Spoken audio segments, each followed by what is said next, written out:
All right. Welcome to the third in our year-long First Friday Forums. Today is January 3rd, 2025, and we are meeting in the Lexington Community Center. I'm Margaret Copey, the convener of the League of Women Voters of Lexington. The League is a nonpartisan organization dedicated to promoting awareness and understanding of public policy issues. All League events are free and open to the public. Today's forum is being recorded by LexMedia for future showing. Check their website for dates. So with that, I'm pleased to introduce our new town manager, Steve Bartha. Give me a round of applause. Steve was appointed to serve as the Lexington Town Meeting Manager in November 2024, after serving as the Danvers Town Manager for a decade. Currently, he serves as one of 3 Northeast Regional Vice Presidents on the International City County Management Association. He is a past president of both the Massachusetts and Connecticut Municipal Management Associations. And for those of you who remember, he jumped right into Lexington with a special town meeting in November. Thank you, Steve, for taking time to be with us today. And after he speaks, we'll take questions from the audience. And that's why we have two microphones, so I can run around with that one. Here you go, Steve. Thank you. Thank you. You left out the most important part. My kids are 11 and 7. Oh, well, congratulations. You've got a long ways to go. Go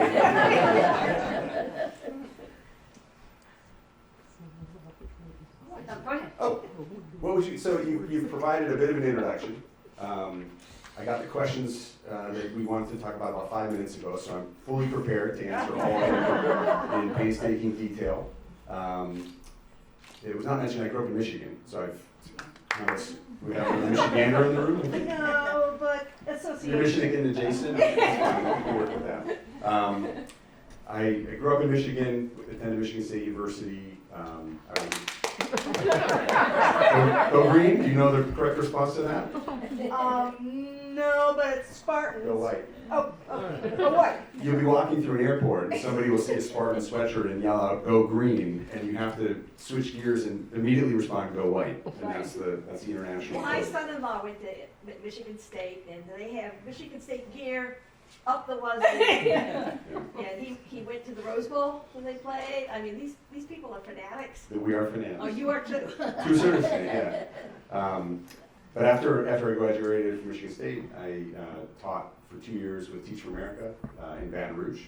I was down there during, my first year of teaching was the year before Hurricane Katrina, and my second year was upended by Hurricane Katrina. And it was during that time after Hurricane Katrina that I started to think about working in local government. The city went from 250,000 people to nearly 500,000 people in 2 weeks. The high school I was teaching in doubled in population, and we got 3 or 4 new teachers. And the whole city was trying to figure out how to navigate a landscape that was completely different from what they had experienced just 2 weeks prior. So I was Googling, what degree do I need to work in local government? And I figured that out. And I moved to Connecticut, where my then fiance, now wife, is from. And I attended UConn to get my master's in public administration. She has a doctorate from UConn and is now a professor at Boston University. That's the other key piece of information in the bio. She works in the Wheelock School of Education. So government and education kind of run deep in our family. I was a pre-law major with 0 interest in law school, so I'm grateful that I ended up doing what I do, because it feels much more practical and a lot more fun.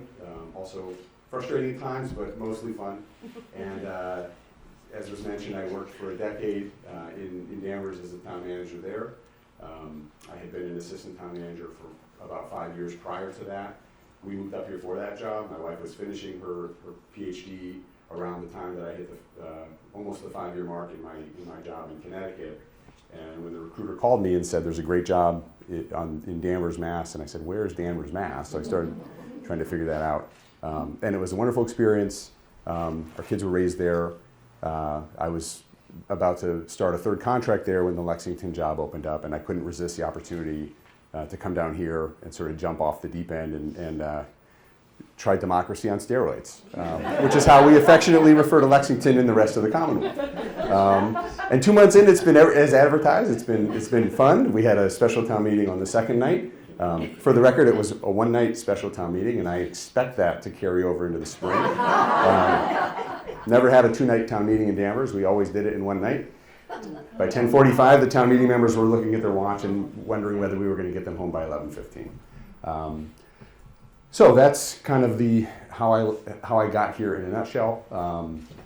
I did see the topical questions. I know one of the topics that is front of mind, or really two of the topics that are front of mind, are the high school project and housing.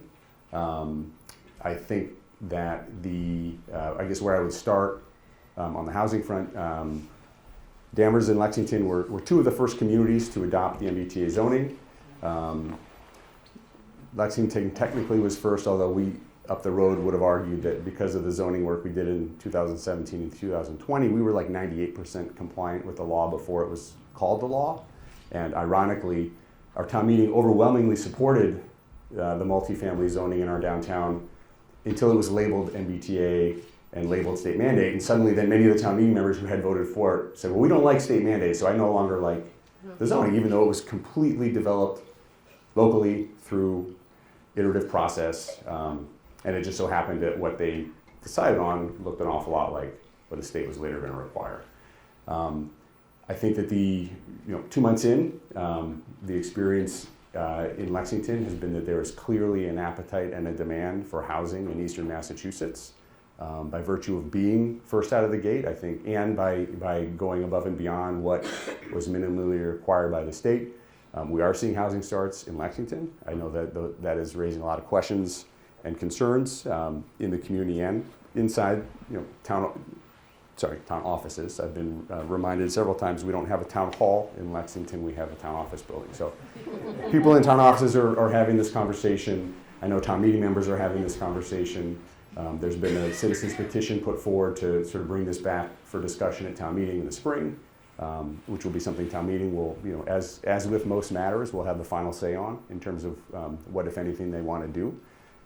We did sign a contract just before the holidays to bring on a consultant to come in and meet with each of the departments, starting with the land use department to understand what is in the pipeline, looking at projects that have already been built, looking at the broader landscape in Lexington to understand what the trends look like in terms of housing starts and redevelopment, and then try to understand how that looks on a service level, how that impacts services moving forward, so that we can be part of that process as town meeting decides what it wants to do in understanding what it would mean to put housing here versus there, what that impact looks like on the schools, what that impact looks like on the police department, et cetera.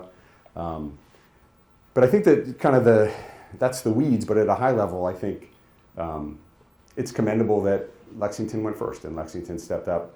I served on the MMA board of directors for a number of years, and I got exceedingly frustrated at our annual strategic planning days because in one breath we would say that affordable housing should be one of the pillars of the Mass Municipal Association in terms of goals. And in the next breath we would say, and we need to resist state mandates and we need to have local control over everything that we do. And I said, time out, you can't have both of those things. If you believe that affordable housing is important and you believe that a diversity of housing stock is important, then you have to be willing to let go of some of the local control. I live in Danvers. We have adopted MBTA zoning in Danvers, but when you look across other parts of the North Shore, community after community after community is bending over backwards trying to figure out ways to avoid creating multifamily housing in their communities. And these are great school districts up there. There's nice housing stock. I don't agree with the assertion that this type of housing diminishes values in the other parts of town. I don't agree that this type of housing explodes service demands. I think the context is important, right? 15,000 new units is a little different than 1,000 new units. But these are good problems to have, right? If people want to live in a community, whether it's Lexington or Wenham or Scituate, that's a good problem to have. As a Midwesterner, I can show you plenty of towns in Ohio and rural Michigan where people don't want to live anymore. And you have vacant blocks and you have the opposite, right? So these are still challenges. Figuring out how to adapt services and make sure that utilities are in place to support housing is not I won't say it's not a challenge, and I won't say, I hate to use the word problem, it's a challenge. But it's a good challenge to have because it means people are wanting to invest in your community. I think that conversation dovetails with the high school. I think, again, 2 months in, I think my first day on the job, we had a 3-hour school building committee meeting and then a 3-hour school building workshop. And then I'm incredibly grateful that the number of design options was winnowed from like 1,200 to 3 before I arrived. But I think the truth is that this community, as best I can tell, has been talking about a new high school for a generation. I think there's an open conversation. I've heard a lot of discussion about, you get to a certain point, it doesn't make sense to build a high school bigger than a certain number. I've heard 3,000 listed as kind of the tipping point where if you're building a high school for 4,000 or more, that presents a lot of challenges in itself. So the questions moving forward, I think one of the first questions on the high school project is going to be having to do with the Article 97 properties that are disturbed by the location that was chosen for the new high school. That's on the horizon. Another, I think the biggest question is the debt exclusion that is at this point on track for the fall. And so between now and then, I think it will be starting with the town meeting where there will be some discussion, I think, about the Article 97 question. It'll be engaging and informing and having conversations with residents so they understand what this project is and what it isn't so that they can make an informed decision in the fall. Let me refer back to the questions that I picked up on my way in. Question here about the plans that I have for the 250th. My plan is to buckle up and hold on tight. I think that the range of potential outcomes in April, if we get a rainy day, it might look a little bit like the celebrations that we've had historically with a few more people, all the way to the incoming president deciding he's going to come, and then all bets are off. So The president is going to come. I'm not saying that. For the record, I have no inside information I here. understand Congress has invited them. I believe invitations have been sent. Yes. And what I will say, I see board member Joe Pato in the back. I don't see Susie Berry, who has been the board member who has really worked closely with the 250th committee. I want to note Deputy Town Manager Kelly Axtell has worked very closely with the 250th committee. They are doing the best they can to plan for uncertainty, because I think that's kind of the best way to describe this. The town did put considerable resources in place to support the infrastructure that day, from public safety to audiovisual equipment to bringing in outside partners to help with media. So again, there's a quote, and I believe it was not Eisenhower. It was a general who trained Eisenhower or mentored Eisenhower, and he said something to the effect of, plans, like a plan is useless, but planning is invaluable. And I think the point there is, like, we can make a plan for how we think the day is going to go, and it's going to go a very different way than anybody on the commission is expecting.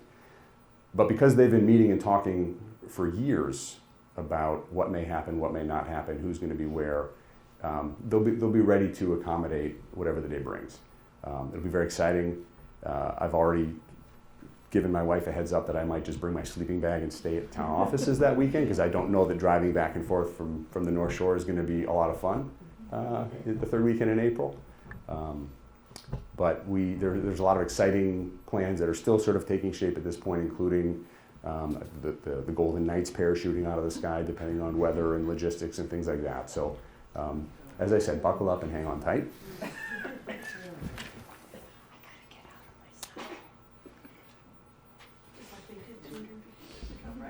See, I told you our democracy's liberalism, progressiveness is only skin deep. You scratch and you see the truth of this topic. What else? Let me add, I see the questions here. I'd rather just take questions if people want to. Well, I'm going to start because it's one of our questions. A big concern in town is communication. And I know you have a wonderful director of communications, who I believe is here, right? Hi, Jonas. Yeah, Jonas. And the Vision for Lexington Committee had made 7 recommendations to the select board which I gave you a copy of, so you get, later. But I would like to see what could be done about some of the recommendations that were made. And one of them, and this is one that's a personal one, is when you call a phone number that's listed on the website for something, some service, some information. Nobody answers, nobody calls you back. Yeah, and it's just, this has been going on, and I'm the chair of the tourism committee. I've been the chair for a year when finally somebody in town, through a circuitous route, got in touch and said, we want to come in because we're giving this donation, but nobody gets back to us. I had no idea that we had an email. I had no idea that the tourism committee had an email, and plus I had, okay, thank you, Joe, yeah. Plus, I didn't even. No, here, I'll trade you. Plus, I didn't even, once I found we had an email, I didn't know how to access it. And this has been going on, so I would like things like that to be looked at, and I believe that's in the list. Okay, here. That's just one thing. I agree.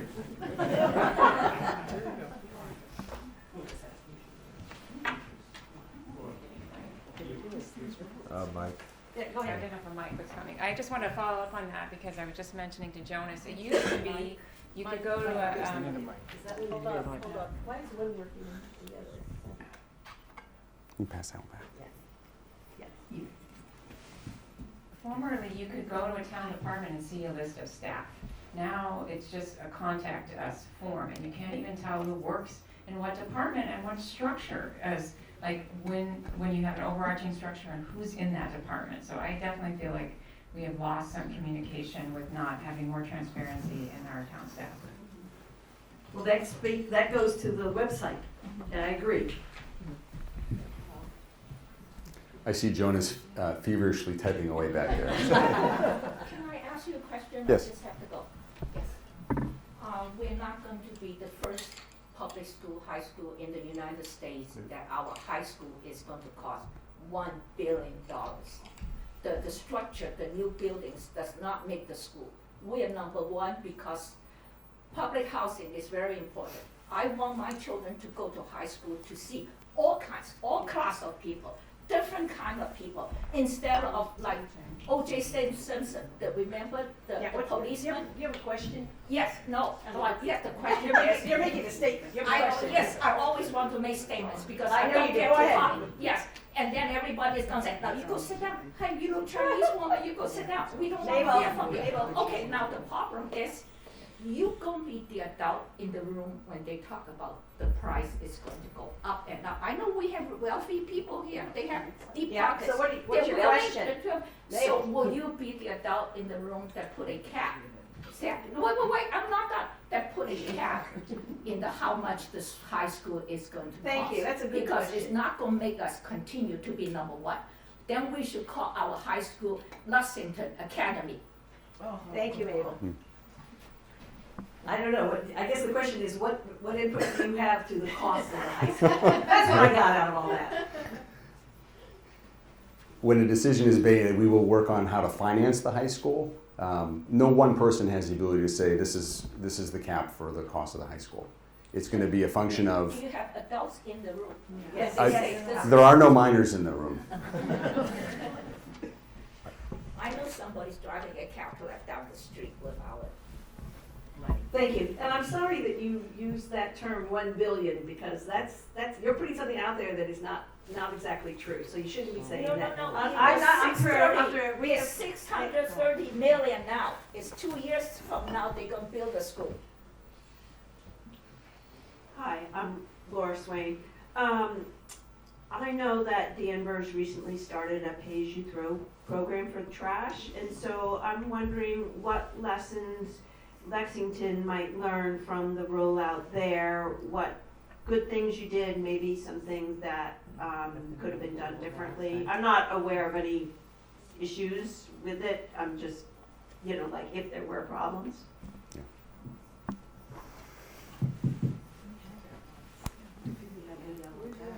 If I had known trash was going to be with the third rail when I got here, I'd probably still be working in Danvers. It was that much fun going through this process.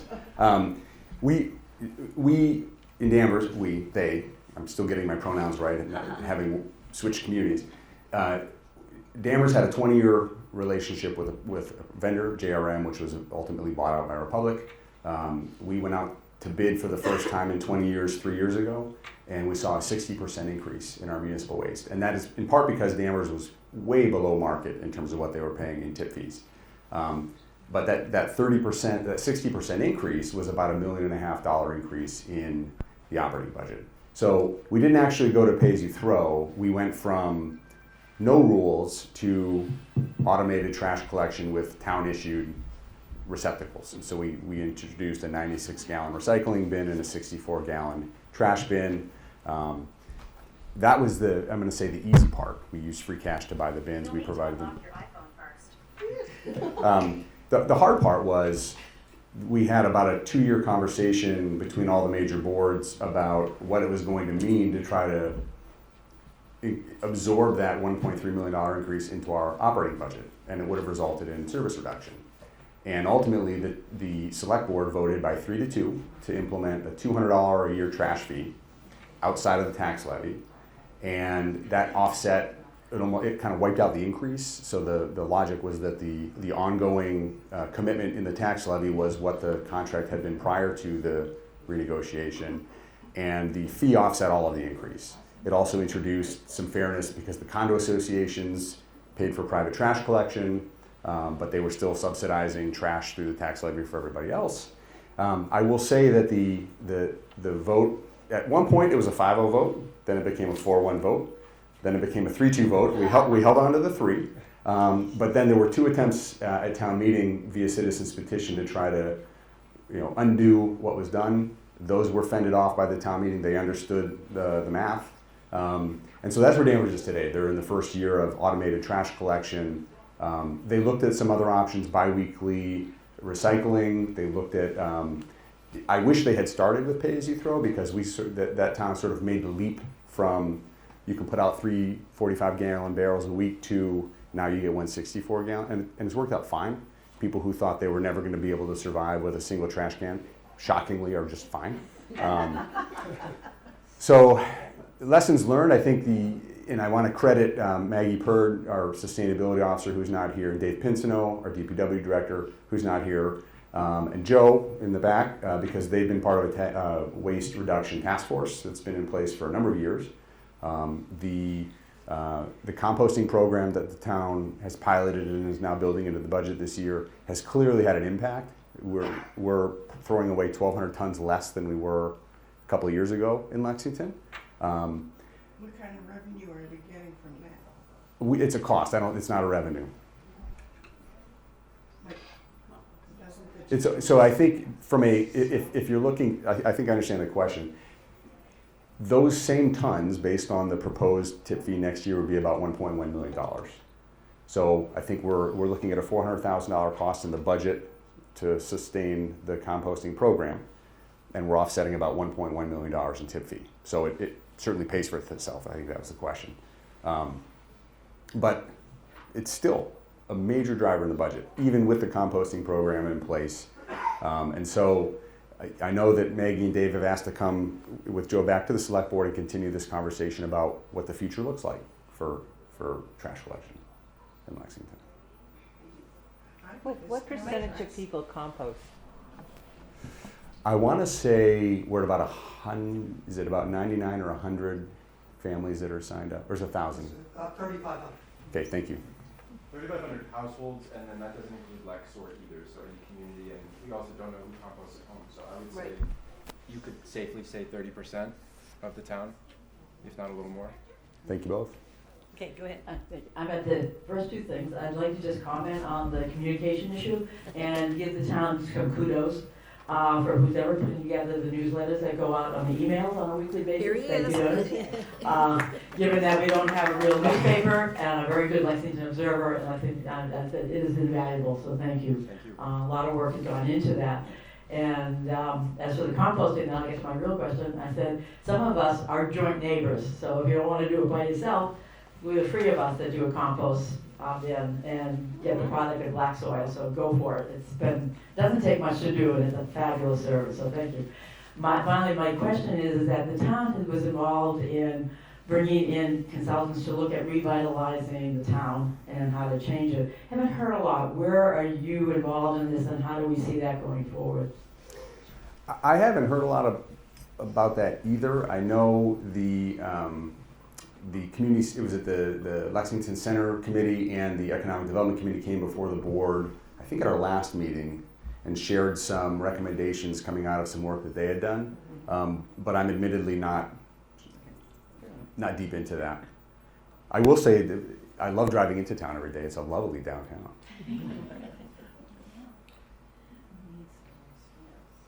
Someone else, questions? Oh, here. I hadn't planned to ask about communication, but since that seems to be the topic du jour, long before you got here, maybe 4 years ago, maybe more, because it was pre-COVID, there was a meeting of most of the heads of the town agencies and deputy town manager. I actually ran it as chair of the noise committee, that's a long story, to look into the possibility of setting up a reasonable modern ticketing system. Because right now, for example, a resident who has a complaint about noise can call any one of 4 departments and they don't communicate with each other. And their concern disappears.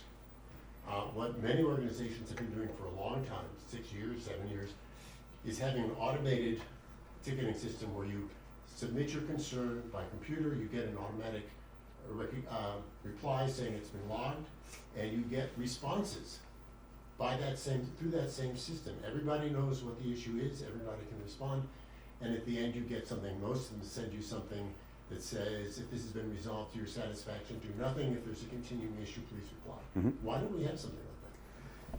I'm going to look back at our communications director because I know in my initial sit down with Jonas, he mentioned that the town had procured C-Click-Fix, which is the program you're describing. Wonderful. And Jonas probably knows in terms of implementation where that stands. But I can speak to that a little bit. Sure. So we've been working for 6 months or so with the organization that owns C-Click-Fix. It is a slow process to get it rolled out because we want to make sure we do it right, and we want to make sure we're not putting too much out there. So this is great feedback because I'm always working to identify new ways we can use it. Our Public Works Department, our Public Facilities Department, they are very much settled into the program that they use for their work orders, and this works very well hand in hand with that, C-Click-Fix does. So trying to make sure it's set up for them, set up for us, and set up for the residents, first and foremost. And we were considering adding the possibility of reporting certain bylaws over others, certainly not every infraction in the book, but the new plastic water bottle ban, other plastic reduction bylaws, and then your everyday stuff, potholes and broken signs and tree limbs and such.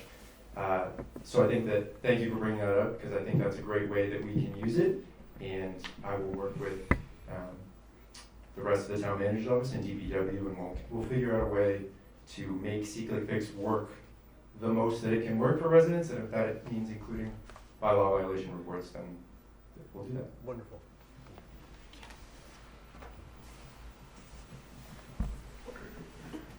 Is there anybody else? Okay, you can go again. Thank you. Another waste-related question. Lexington recently developed a zero waste plan, and I don't know if you've had an opportunity to look at it, but nevertheless, I'm wondering what sort of initiatives maybe you might have in mind along the lines of zero waste activities that the town could implement over the next year or so, like in the short term. The short answer is I've not seen the plan. The slightly longer answer is I should have brought Maggie Purr with me today. And then the longest answer of all is that I think, are you talking, I'm thinking about the composting program, I'm thinking about the plastic bottle ban. Are those the types of programs that you're talking about? No, I'm thinking about things that the town can do, like maybe in the town offices and in town purchasing, that sort of thing, as opposed to something that's like the residents. So I will need to see the plan, but I will note, having worked in a couple of different communities, just seeing, so we went away, we had relatives for the holidays, and then they left, we needed a break from our break, so we took off for a couple of days with the kids up to Vermont. But I was sitting on New Year's Eve, I was sitting in my car on my laptop, which was communicating with my phone, and I was signing contracts, and I was approving requisitions. I was parked. My wife and daughter went into the store, and I was knocking out approvals. It's a small example of every other community I've worked in. Those are purchase orders that are sitting on my desk, and I sit down and I sign them, and then they get processed back. So in some ways, I think between online permitting and the way that our financial system communicates across enterprise and the way that we sign contracts, it's a small thing, but I think Lexington should absolutely pursue more, but also be cognizant of, you guys, we are way ahead of a lot of places on that front. I will add it to my list of plans to take a look at. Thank you. Her, and then I'll come back to you. This is on a new topic. It's actually related to noise and also to the C-Click issue. I've been, eagerly awaiting our March deadline for no gas-powered leaf blowers. I do feel like I'm surrounded by neighbors who don't understand the rules and are constantly violating it. And I know we have a new code enforcement officer, but I certainly would love to have a system that works, because currently you don't really have a way. You call the police, they don't know what to do, and there's not much response. So I'm really hoping that starting in March, by then we have something in place that might work to help support this. And I will follow up on that we as citizens are advised not to personally confront a neighbor or a landscaper who's violating. We are, and I think that's good advice, quite frankly. So again, this is a tough one. Yeah, the gas powered leaf blowers are totally banned now, starting. Yeah, that was actually my question, Bill, because I was chair of the noise committee when that bylaw was passed 3 years ago. And I don't know whether you've had a chance to get up to speed on it, but the short history is it was passed overwhelmingly 85 to 15% by special town meeting. Landscapers immediately filed for a referendum, which they lost. Town residents voted to maintain the law. The select board submitted a motion to delay implementation. Town meeting voted that down. All right. There was a delay because of the process of having a bylaw approved by the state attorney general, but the use of gas leaf blowers has been illegal in town for the last 2 summers. There have been, as far as I can tell, no citations. Chris Barry, the captain in the police department who's been given the responsibility for this, told me that there have been 107 logged complaints.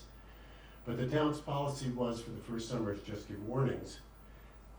The initial posting for the enforcement officer position was only for summer months. Right? The main problem, what motivated the law in the first place, was the fall, when the machines run constantly. And second to that, by some distance, is spring cleanup. There would be, according to the plan that was initially put forward, no enforcement officer during fall and spring cleanups.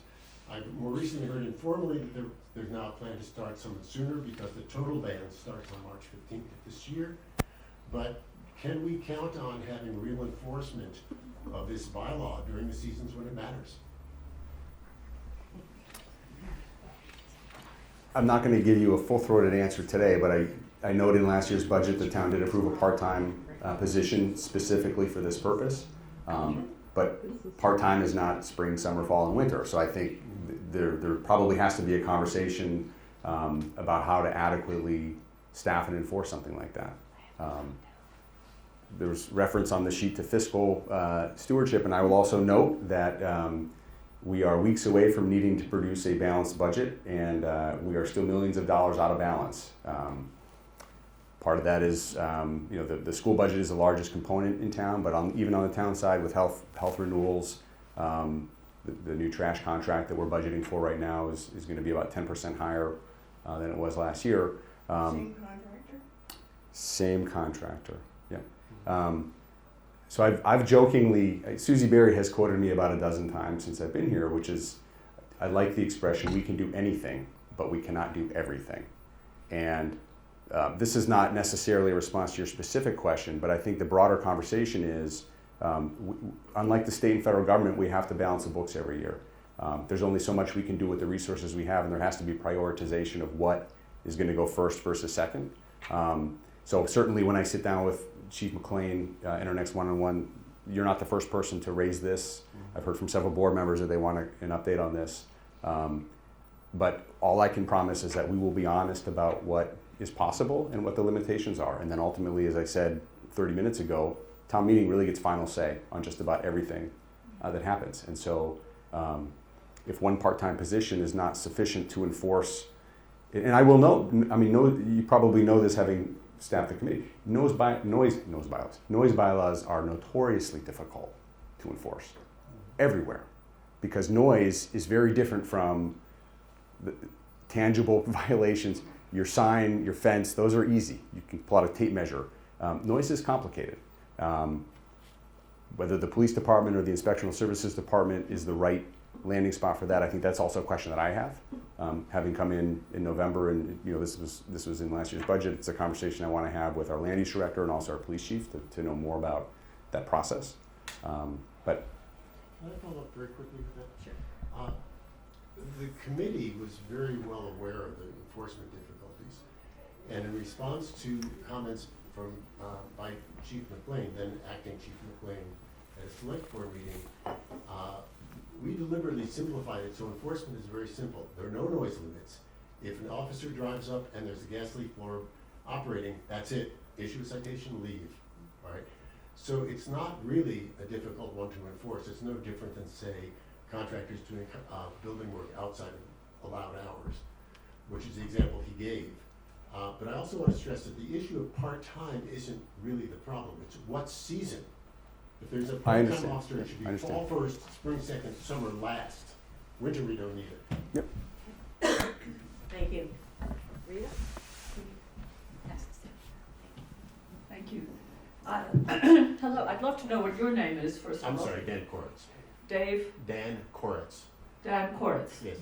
That's Dan Koretz, and I'm Rita Goldberg. I just think it's helpful to say who you are. Sorry, I should have done that. I apologize. All these years that I've been part of the Kerry Committee, I've become used to all this stuff, and handling microphones is a skill I didn't used to have. Anyway, I just wanted to follow up with a very short comment, which is this is also a matter of communication, I think. I myself have made the mistake, as Margaret has pointed out, of talking to people who are using these loud machines around my neighborhood as politely as I can. But they mostly don't know what the rules are and are very defiant. So, and they all say, including my own landscaper, that it's a matter of finance for them and very difficult to we ran through that at town meeting when this came up. But I just wonder whether, I don't see Jonas, has he left? Yeah. Oh no, can somebody I'll tell Jonas myself. I'll tell him. All right. I think he's probably recharging his bag. I saw smoke coming out of his phone from all the meetings. Right. And he was taking pictures, that's not true. So I do think that that's a matter of communication that could be handled. I don't quite know how, whether we could find out who all the contractors out of town are who work in the town, so that they know. That might help quite a lot too. And I'll just add, Anyway. I agree. So I gave a very long non-answer. The short answer is, if there is a bylaw that is on the books, my expectation is that it will be enforced. I agree completely that education is important. And I had a third point, and I've lost it. And could I follow up with Please. a rather probably frivolous question? I don't want to take away from any of you serious people, but I'm curious about how, in the 2 months you've been here, this is like the question people ask foreigners when they come to the U.S. How do you like America? And that, by the way, everyone else in the rest of the world does the same thing from my experience. But I just wondered what you found the sharpest contrasts from previous experience here, because you haven't even been in the full town meeting yet, and let me tell you, that is I've heard stories. something. All right, that's the end of what I want to say. Thank you. to spend a town meeting? That's right. I started diplomatically by saying it has been as advertised. And I mean that positively. So my first observation is that the level of engagement in this community is remarkable. The depth of knowledge that people who are involved with committees and in processes and in projects have is wonderful. There are communities I've worked, Danvers, other places where that you can hear I haven't been to a town meeting yet, so I shouldn't say this, but you hear the packaging being ripped off the packet, although you guys are digital, so I guess it would be logging in for the first time. But so that, I think that is tremendous, the level of engagement. One of the things that I'm sort of thinking about and focused on, and again, my kids are 11 and 7, so I said during the interview process, I said to the screening committee, I'm going to work really, really hard for you, but I'm not going to work 24 hours a day, 7 days a week. I'm going to be at my kids' events, I'm going to do these things. There have been a couple of moments in the first 2 months where a department head and the town attorney are exchanging emails at like 9 o'clock on a Friday, and I'm being copied, and I will weigh in and say, stop it. Monday is coming, stop it. So I think that, there's balance. That's something I'm thinking about coming in, is I think that Lexington is engaged. Lexington wants to be a leader on as many fronts as possible, but I want to help try to bring some balance and perspective for staff and for committees to just, we need to find a sweet spot where we're not burning people out and people are able to perform at a really high level, but not 100% of the time. There has to be, you got to recharge the batteries. And from a balance perspective, and back to the issue You of need a microphone. We've moved it back here. the balance issue, and getting back to the noise issues, summer, spring, fall. I thought you were going to sing James Taylor. Yeah. So, the flip side of that coin is contractors are not going to want to provide services to town residents.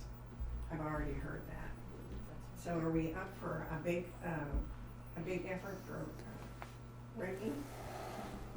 Good question. I'll say two things. And Yeah. the other piece of that is, all these leaves go to the compost. And all these leaves go to the compost that brings revenue in. I won't answer the second and the third parts, but I think anytime a change is proposed anywhere, It's hard. the first thing is, well, I'm leaving Lexington. I'm done working in this town. I'm done working in town X. It's new equipment. I don't know. It's marginally more expensive, I guess, than gas. I have an electric. The contractors that I spoke Okay, let's to are. move on, Yeah. because we're getting Yeah. to closing. Hi, Patrick. Steve, Patrick Mayer, in the spirit of what you said earlier, which I think is very important, namely, and I may misquote you, we can do something, but we can't do everything. I think it's true not only for money and budgets, but also for time. And so I'm curious, based on your experience in Danvers and elsewhere, is there a way for the select board to not have to spend all this time on issues that perhaps are not central, like liquor licenses, grants of location, etc.? I know there is a consent agenda. Do we have legal requirements for the board to spend all this time on stuff that prevents perhaps the very interesting conversations I just heard about noise, which I was personally unaware of, frankly? My point being, if the board had more time to spend on this, then by saving on the other stuff that's less important, perhaps the town would be better run. I'm not going to take the bait on the last point. I think the town's very well run. But I will say that I'll give one example, and I think Lexington operates the same way Danvers did. When you go back 150 years in Mass General Law, your select boards, or your select men at that time, govern the streets and things like that. Most towns now have traffic advisory committees, so that your engineering department, your police department are taking requests for stop signs and speed studies, et cetera, because there's no reason for a select board in any town to spend 50% of their time fielding those types of requests. You let the professionals evaluate the requests, and they can bring recommendations back to the board. Most towns still run liquor licenses through the board, but that's also something. There are cities that have liquor licensing boards that might have one board member who serves on that, where they can handle renewals and complaints and compliance checks and things like that. So there's no one way that you have to do it. There certainly are options, and that's something the board would have to discuss and make a decision as a collective body. And there are probably many other examples, consent agenda being one. Thank you.